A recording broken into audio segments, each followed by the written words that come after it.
If you are a iPhone user and you've been waiting for that day where we can finally have an emulator, today is that day. And we'll be taking a look at the Delta Game Emulator for iPhone iOS today in today's gaming news. And we'll also be taking a look at an article talking about what why how Apple reversed their decision about emulation on iOS. So first, we're going to take a look at this article from The Verge talking about Delta, the game emulator for iOS.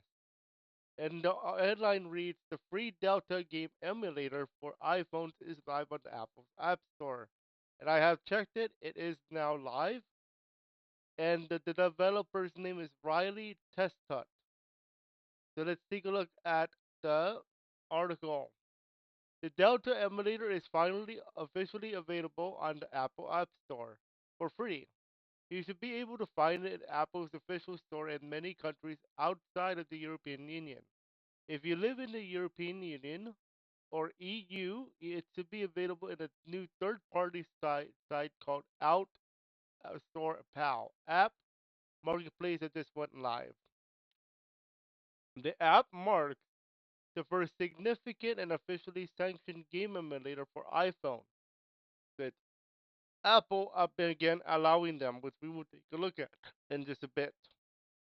With wide-ranging console emulation from the original Nintendo Entertainment System or NES to the Nintendo 64 and even the Sega Genesis for you when you want to play those games that Nintendo don't. Get it? Nintendo don't. Delta developer Riley Testut told The Verge via email that the app is identical to the version debuting on the Out Store PAL.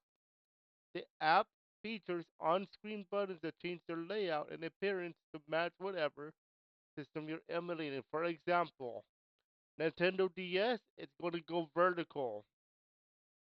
Game Boy Advance, it's going to go horizontal. For that example, and even Game Boy Color, as shown here. It supports Bluetooth controllers like the Xbox Series S or PS5 controllers too.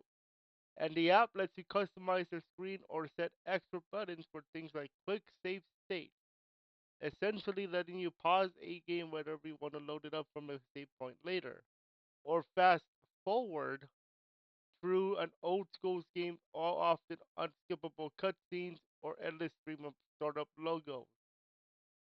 Delta even works with some of the quicker Nintendo input methods like the gyroscope in WireWare, Twisted, or the microphone controls in Nintendo DS games like Phoenix Wright, Ace Attorney.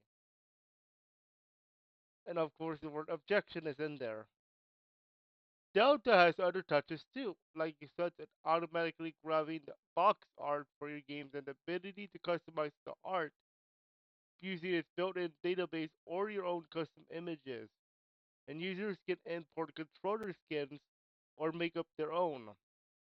It also supports multiplayer for NES, SNES, and N64 up to 4 players, as well as AirPlay streaming. A small number of emulators beat Delta to the punch, including one called IGBA that directly ripped off the tested GBA for iOS code, and an NSE emulator called Blimmy, both which short-lived though, with Apple taking down IGBA over spamming copyright, App Store rule violations, and Blimmy's developer, quote, getting cold feet in light of Nintendo's recent crackdown on emulators. Notably, Tesla's app isn't new. It released 1.0 based version of Delta in 2019 along his original outdoor alternative to jailbreaking. That means the app has already been about 5 years in of future and bug fixing iteration, so it will be likely one of the most polished emulation experiences on the iPhone for a while. Now, we need to take a look at another article talking about the how now allowing Apple to do the emulation. And also from The Verge, we have this article also from The Verge talking about how Apple is now allowing retro game emulators to play. And there's a lot more that just back, came out for the last few days. So this was written by Emma Roth. Apple is loosening its App Store restrictions and opening the marketplace to retro game emulators. In an update on Friday, Apple announced that game emulators can come to the App Store globally and offer downloadable games. Although it has caveat that Apple says those games must comply with quote all applicable laws, though, an indication that it will ban apps that provide pirated titles. So they still have to go through that mess, and it makes sense. The move should allow the retro console emulators already on Android, at least those that are left, to bring their apps to the iPhone.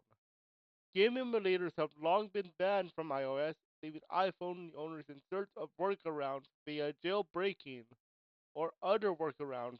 They're also one of the key reasons so far that iPhone users in the European Union might check out third party app stores now that they're allowed on the region. Apple's change today could head that off. Alongside new rules of emulators, Apple also updated its rules around quote unquote super apps, such as WeChat. It now says that mini games and mini apps within those apps must use HTML5, clarifying that they can't be native apps and games. So HTML5 is a programming language, which is the fifth version of HTML. The change seems to come in response to the antitrust antitrust lawsuit filed by the United States, which accuses Apple of attempting to stop both cloud gaming streaming apps and super apps. Apple recently stated it started letting cloud streaming services like Xbox Cloud Gaming and GeForce now onto the App Store. Outside of the US, Apple seems to be responding to pressure from the European Commission. In another rule update today, the company said it will now allow music streaming apps in the European Union to include in app links that point towards outside purchases and maintaining pricing information. It allows the developers to invite users to provide their email address for the express purpose of sending them link to the developer's website to purchase digital music content services. So up to this point, we saw that now they have a rule change for Apple, allowing apps like the emulation to come to iPhone. And you have to have HTML5 if you want to do a super app. If you want to make an app that's a super app, you have to use HTML5 programming. Let's continue. After the commission called Apple's anti-steering rules quote unquote illegal, Spotify attempted to update its app with links to its website to purchase subscriptions, but it didn't receive approval from Apple for weeks. Spotify still isn't happy with Apple's most recent change, however, as Apple is still planning to charge a commission on purchases made through outside links, despite EU Commissioner saying Apple must allow streaming music apps to communicate freely with users. And that is it for this article. Now I would like to present to you a link which will be in the description below as well, talking about how to get started with the Delta emulator shown here. And I will be putting this link in the description below for today's video. But now let's talk about what this means for emulation as a whole. It means a lot because now iPhone users iPhone users can now emulate games and play them on the road. And as a streamer myself and a content creator, once I actually get Delta, you can actually see it vertically since I have the vertical plugin Atom, which allows you to stream and record vertical videos for your TikTok, i.e., Instagram, or if you would like, make a YouTube short. This would be very beneficial for content creators, especially if you want to create short form as well as vertical content for YouTube or TikTok or Instagram, which has not been doing for VR chat for a while. So hopefully you guys enjoyed that. And I'm going to be enjoying some Delta on this little guy once I get it. And if you guys want more gaming news, hit that like, hit the subscribe button, and we'll see you guys on the next one. Live life to the fullest, y'all.